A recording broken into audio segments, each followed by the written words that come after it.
Olá pessoal, tudo bem com vocês? Então, nessa nossa jornada de estudos da Constituição Brasileira, nós chegamos agora ao título terceiro da Constituição Brasileira, que trata da organização do Estado ou da organização político-administrativa da República Federativa do Brasil.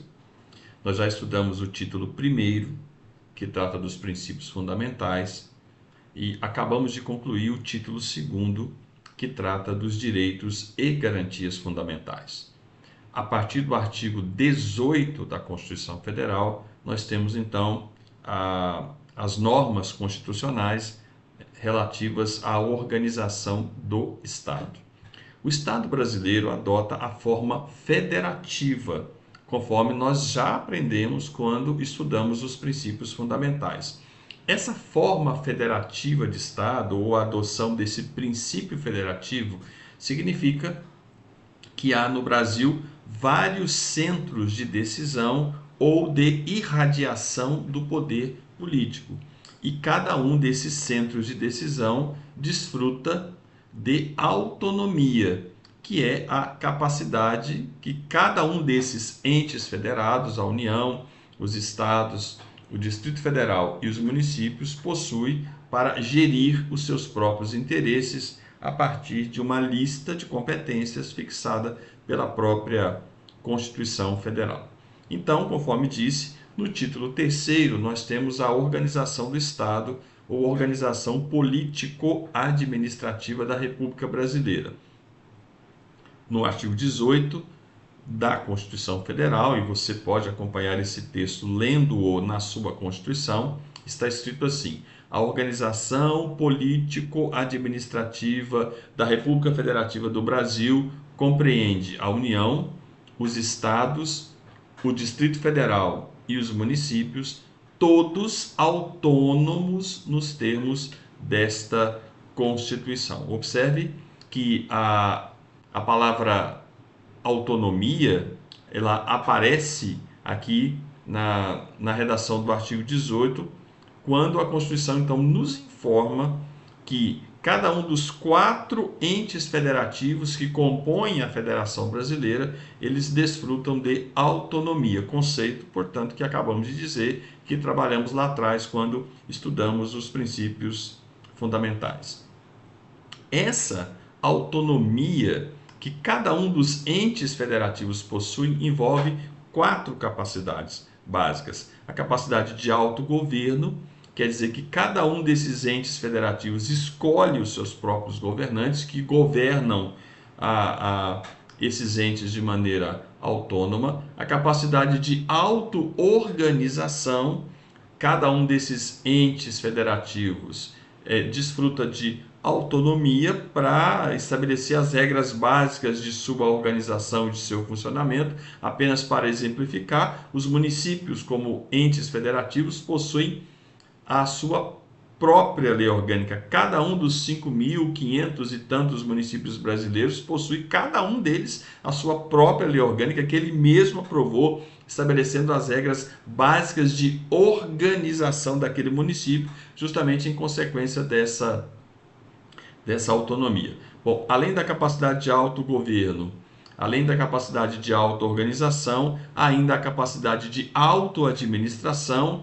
A União, os estados, o Distrito Federal e os municípios têm os seus próprios servidores, fazem os seus próprios concursos, fazem as suas próprias contratações, contratam as suas obras, os seus serviços, etc., autonomamente. Não é o governo federal que vai dizer para o município o que ele tem que contratar, quando é que ele vai fazer concurso. Não, cada um desses entes tem o seu próprio governo e a sua própria administração, melhor dizendo, e administra da maneira que entender melhor. E além dessas três já mencionadas, há a capacidade de autolegislação. Cada um desses entes federados pode então criar suas próprias leis. É claro que essa autonomia não quer dizer que haja uma total liberdade para fazer tudo o que bem entenderem sem observarem nenhuma regra. E como que se organiza então para que ninguém extrapole essa autonomia?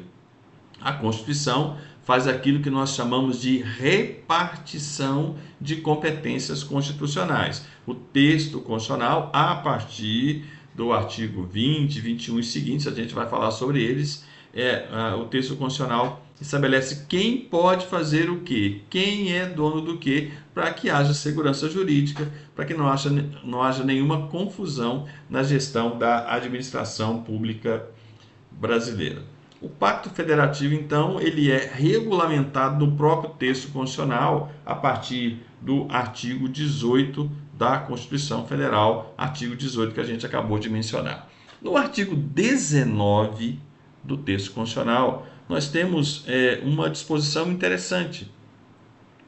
As pessoas que fizeram a Constituição Federal fizeram questão também de inserir no texto da Constituição o seguinte comando, dizendo o seguinte: é vedado aos estados, municípios, Distrito Federal e também à União, é vedado a cada um deles subvencionar, estabelecer alianças com cultos religiosos ou igrejas.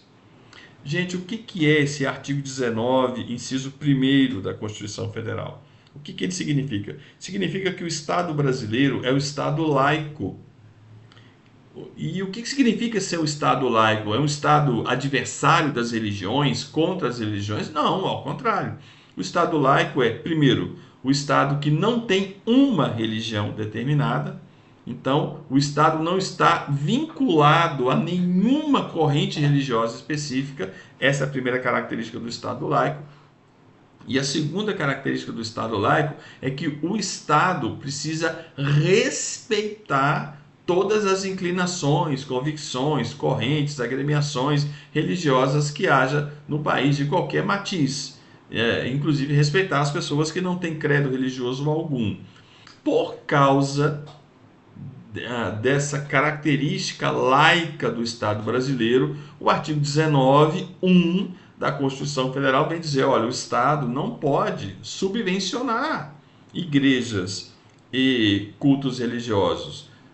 Talvez você pergunte para mim, professor, o que é subvencionar? Subvencionar é dar apoio financeiro, é dar apoio material, é fazer doações, é entregar dinheiro para a atividade religiosa em si, para a igreja poder manter o seu culto, o seu funcionamento, manter o salário dos seus sacerdotes, dos seus pastores, etc. Enfim, não.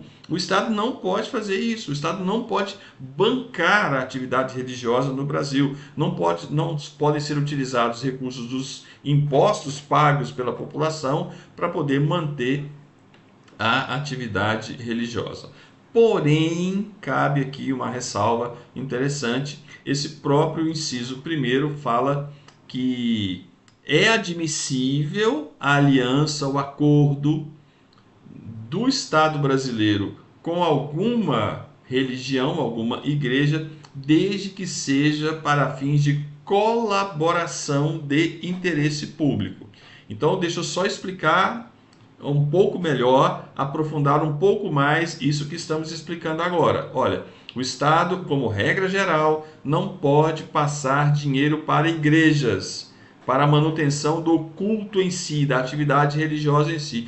Porém, é possível que haja um convênio, uma parceria, enfim, entre o Estado e a igreja, quando for uma colaboração de interesse público. Por exemplo, a igreja, ela pede à prefeitura da cidade, ao município, que é o nome correto que se deve utilizar, que lhe doe um terreno, porque ali ela se compromete a construir uma creche que vai atender as famílias carentes da cidade.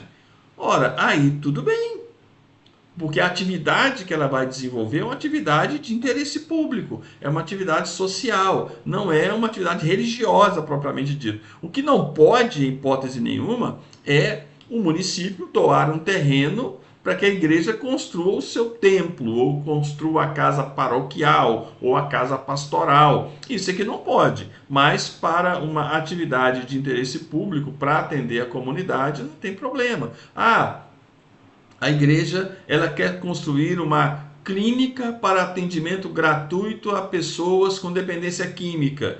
e ela então pede à prefeitura que lhe doe o terreno. Ah, beleza, aí não tem problema nenhum, desde que ela cumpra esse objetivo, né, de realmente construir a clínica e realmente atender a população carente que dependa desse tipo de tratamento.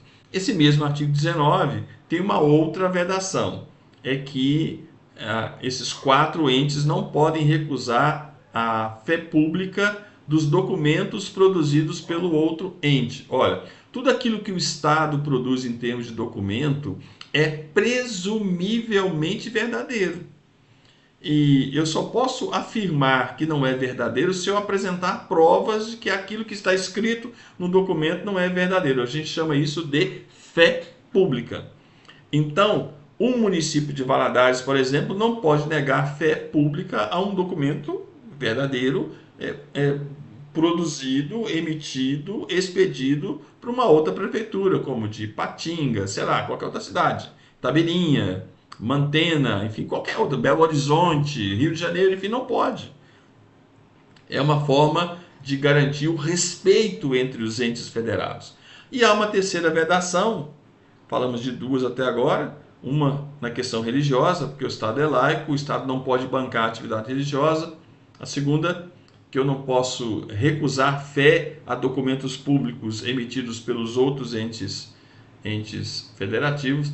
E a terceira vedação é que não pode ter tratamento diferenciado entre brasileiros em razão da sua origem, da sua localização.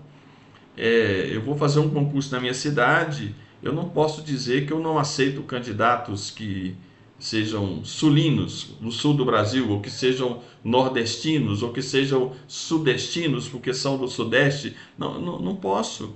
Eu não posso estabelecer nenhuma distinção entre brasileiros em razão da região, do estado, da cidade onde eles estão. Isso não pode acontecer em hipótese nenhuma. Tudo bem? Já avançamos aqui um pouquinho, falamos do artigo 18, do caput pelo menos do artigo 18, falamos do artigo 19, são vedações que se impõem aos quatro entes federativos brasileiros. Chegamos no artigo 20 do texto constitucional. O que o artigo 20 do texto constitucional estabelece? Estabelece aqueles que são os bens da União. A União, ela possui bens. O texto constitucional resolveu adotar a estratégia ou a metodologia de descrever alguns bens específicos para que não haja dúvida de que esses bens pertencem à União. A gente não vai ter condição de analisar toda aquela listagem que há no artigo 20 da Constituição quanto aos bens que pertencem à União, mas a gente separou aqui alguns desses bens e eu quero então conversar com vocês sobre alguns desses bens que estão ali relacionados no artigo 20. Primeiro, o subsolo. Olha, vamos imaginar aí que você, sua família, seu pai, sua mãe, sei lá, é dono de uma fazenda. Ótimo. Talvez a informação que lhe falte, não sei, é que você é dono do solo, você não é dono do subsolo. O subsolo é patrimônio da União. E a exploração do subsolo depende de autorização específica, especial, dada pela União àquele que pretende explorar o subsolo. Sejam metais, sejam pedras preciosas ou qualquer outra coisa, o subsolo é patrimônio da União. Outra coisa que é patrimônio da União são as águas. As águas. Eu gosto de usar para exemplificar essa propriedade que a União tem sobre os cursos d'água que há no país, com a seguinte situação. Aqui em nossa cidade existe uma concessionária do serviço público do tratamento de água e fornecimento da água tratada. Essa concessionária é uma empresa privada, ela capta a água no rio, no principal rio que passa pela cidade, ela capta a água, trata essa água e fornece essa água para a população. Por que ela capta água em um rio interestadual, como é o caso aqui do rio que passa pela nossa cidade? Ela tem que pagar uma taxa à Agência Nacional de Águas. Por que que ela paga uma taxa à Agência Nacional de Águas, que é um órgão do governo federal? Ela paga porque as águas são patrimônio da União, conforme o artigo 20 da Constituição Federal. Outro item, dentre aqueles que a gente escolheu aqui arbitrariamente por exemplificar com vocês, estão as terras tradicionalmente ocupadas pelos indígenas. Então, os indígenas brasileiros, aí existem inúmeras comunidades indígenas no Brasil ainda, do norte ao sul, né? Eles têm o direito de ocupação em caráter de exclusividade das terras tradicionalmente ocupadas por eles. Mas a propriedade da terra não é deles, não é dos indígenas, é da União, segundo a Constituição Federal. Cabendo à União, por meio dos seus órgãos, principalmente por meio da FUNAI, que é a Fundação Nacional do Índio, garantir essa ocupação pacífica dos índios, a sua vivência ali nessas terras tradicionalmente ocupadas por eles. E para encerrar, aqui naquilo que propusemos de apresentar para vocês como exemplos de bens que integram o patrimônio da União, nós temos o mar territorial. Um conceito que vocês já dominam, porque vocês já estudaram teoria do Estado e da Constituição, e também ciência política, então vocês conhecem o conceito de mar territorial. Então, só frisando aqui, aquilo que vocês com certeza já sabem, é que o mar territorial é patrimônio da União. Então, a União, ela explora, e o faz por meio da Petrobras, o petróleo que há no mar territorial de frente a um determinado estado brasileiro, Espírito Santo, Rio de Janeiro, enfim, qualquer um estado brasileiro. É um erro imaginar que aquela plataforma de prospecção de petróleo está numa área que pertence àquele estado, porque está de frente ao litoral capixaba, ou o litoral carioca, ou fluminense. Não, aquela área não pertence ao estado, ela pertence à União. Agora, existe uma coisa chamada royalties, que o que acontece? A União, ela repassa para aquele estado uma parte do que ela arrecada com petróleo prospectado, retirado ali daquela bacia, né? Então, existe uma compensação aos estados ali em razão do petróleo retirado, mas é um erro dizer que o petróleo está sendo retirado de algo que pertence ao Estado. Não. O mar territorial, eu estou me referindo aqui, na verdade, à prospecção de petróleo no mar. No mar. É claro que o petróleo pode ser prospectado também em terra, mas especificamente com relação ao mar territorial, eu estou então reafirmando para vocês que o mar territorial é algo que pertence à União. Bom, chegamos agora ao artigo 21. Falamos do 18, 19, 20, chegamos ao artigo 21 da Constituição Federal. No artigo 21, eu tenho a competência material ou competência administrativa privativa da União. O que é uma competência privativa, professor? Competência privativa é aquela que pertence apenas àquela pessoa. Então, quando eu digo que no artigo 21 eu tenho competências materiais privativas da União, eu quero dizer que aquelas competências são apenas dela.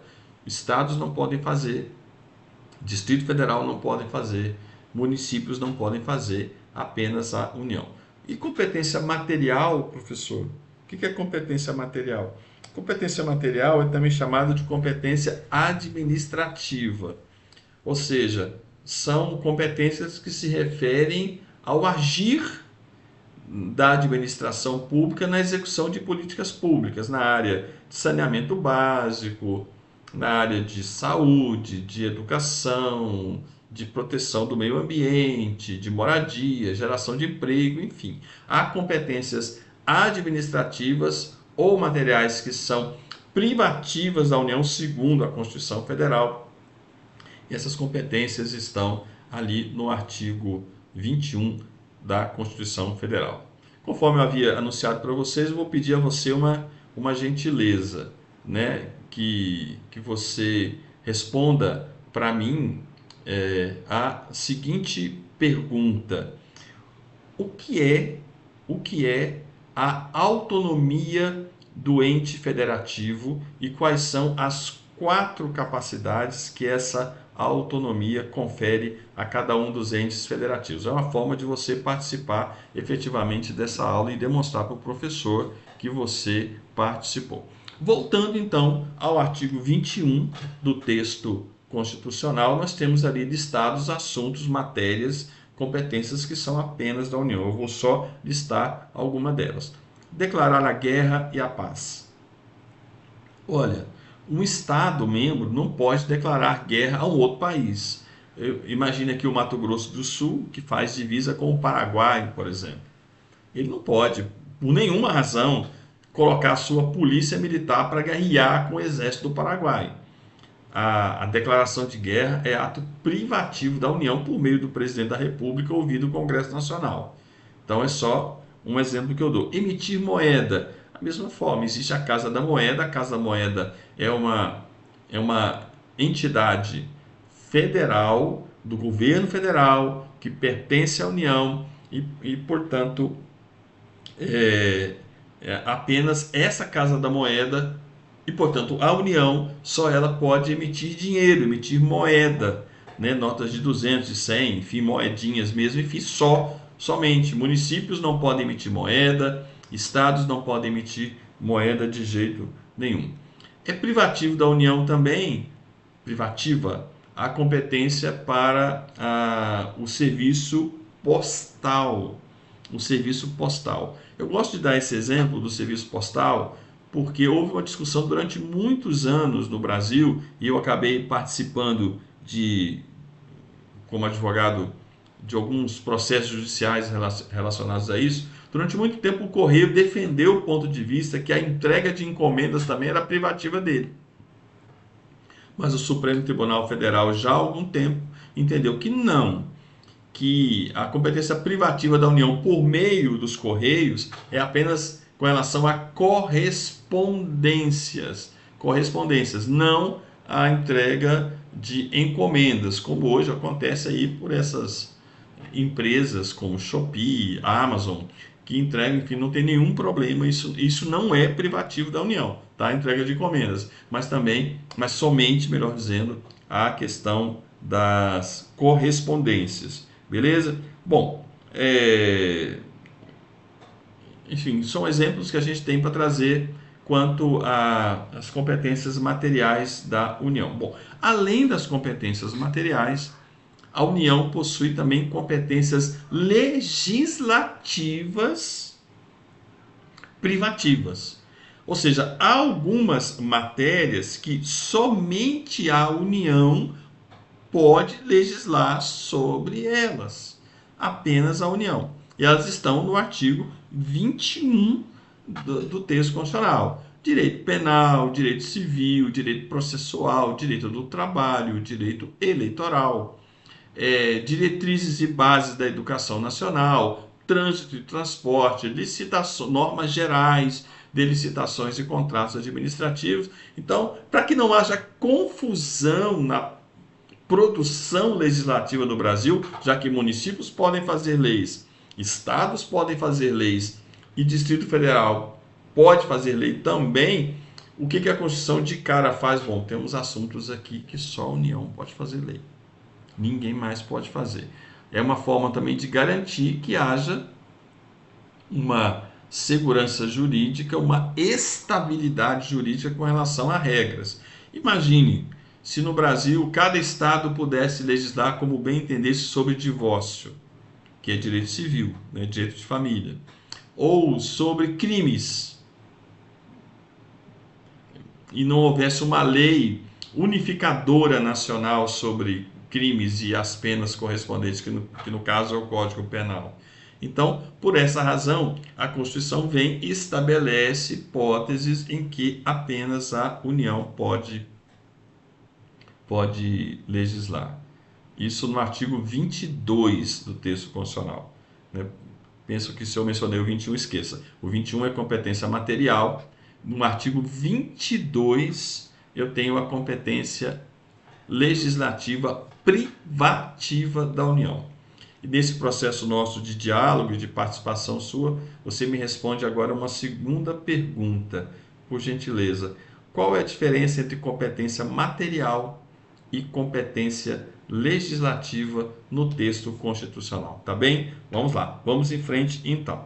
A gente chega no 23.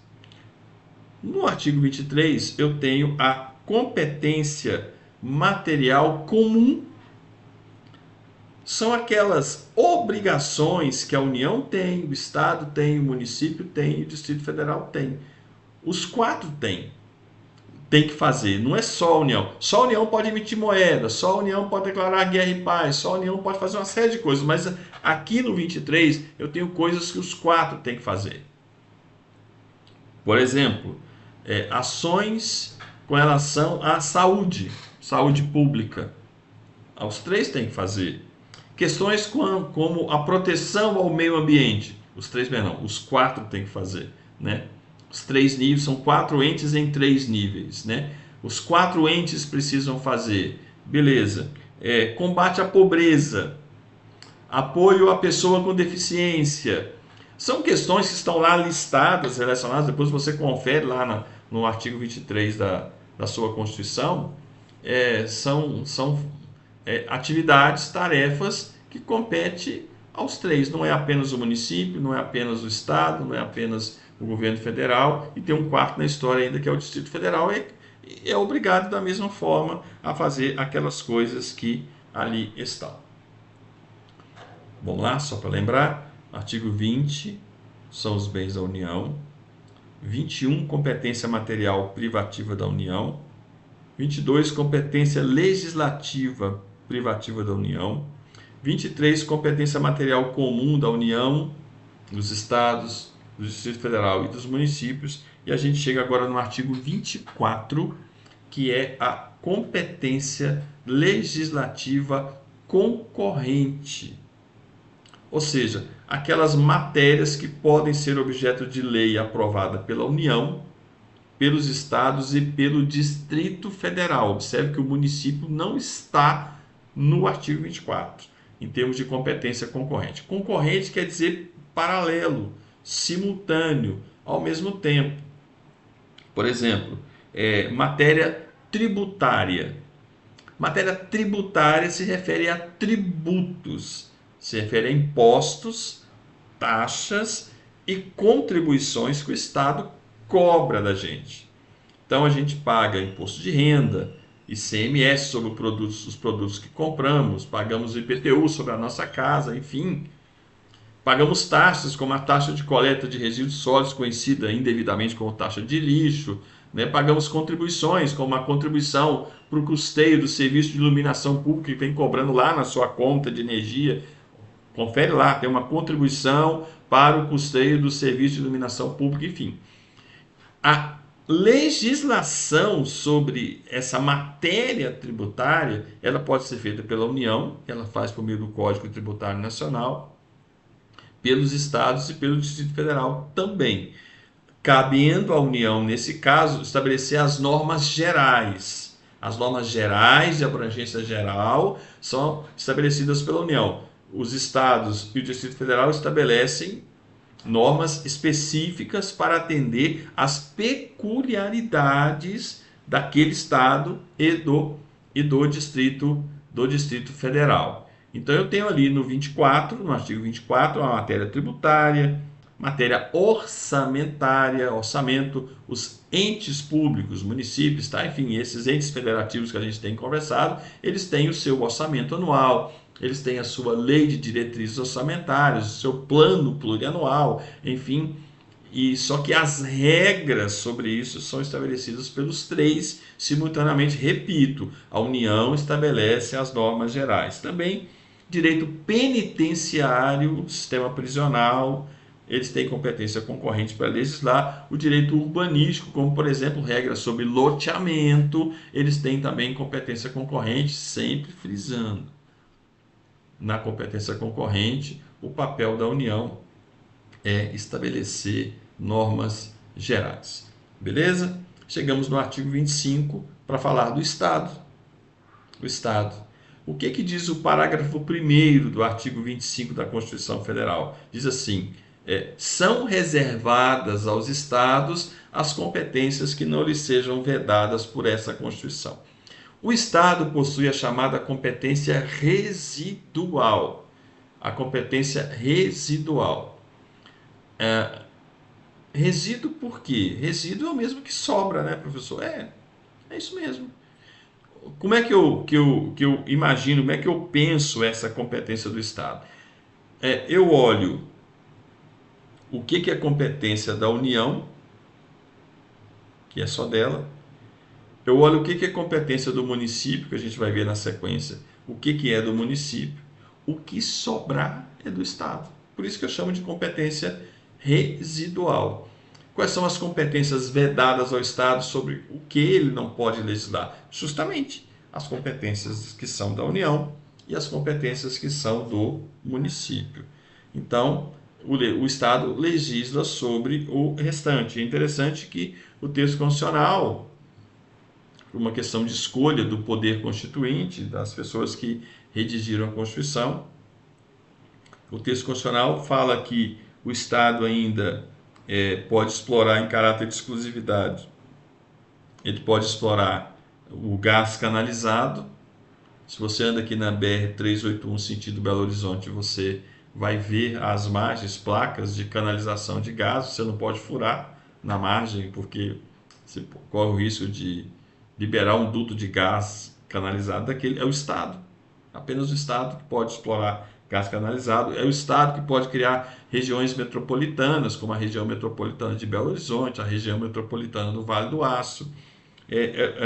E há previsões também com relação ao Estado, referentes à Assembleia Legislativa, dizendo como é que eu calculo o número de deputados, e dizendo que os deputados têm mandato para 4 anos, enfim, são regras que nós encontramos com relação ao Estado. Com relação à competência, lembre-se disso, a competência do Estado ela é residual. Ele vai fazer o que sobrar. O que não for da União e nem do município, o que sobrar é dele, é do Estado. Chegamos ao município. O município é tratado a partir do artigo 29 do texto constitucional.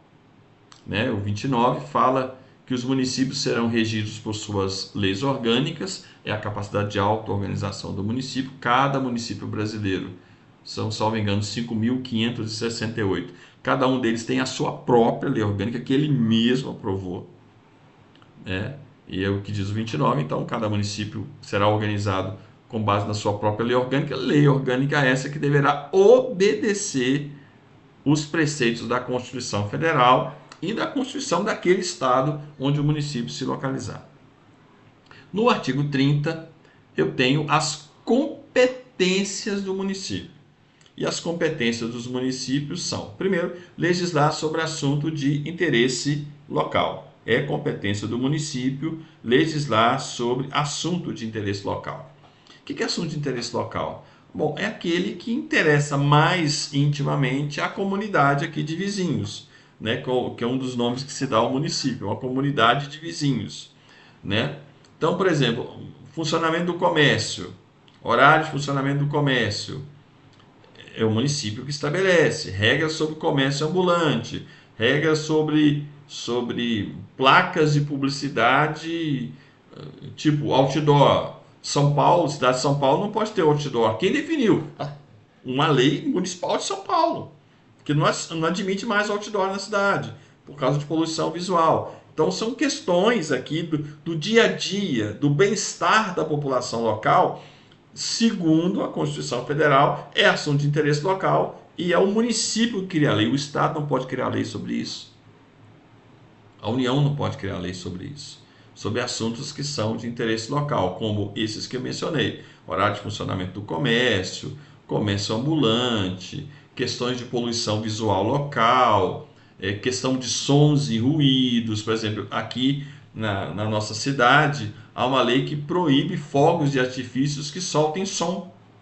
Tem que ser aqueles silenciosos. É uma lei municipal que vai fixar isso. É uma lei municipal que vai estabelecer regras sobre os seus servidores públicos, um estatuto dos servidores públicos locais. É uma lei municipal, porque é um assunto de interesse local. Mas o município pode ainda suplementar a legislação federal e estadual naquilo que couber.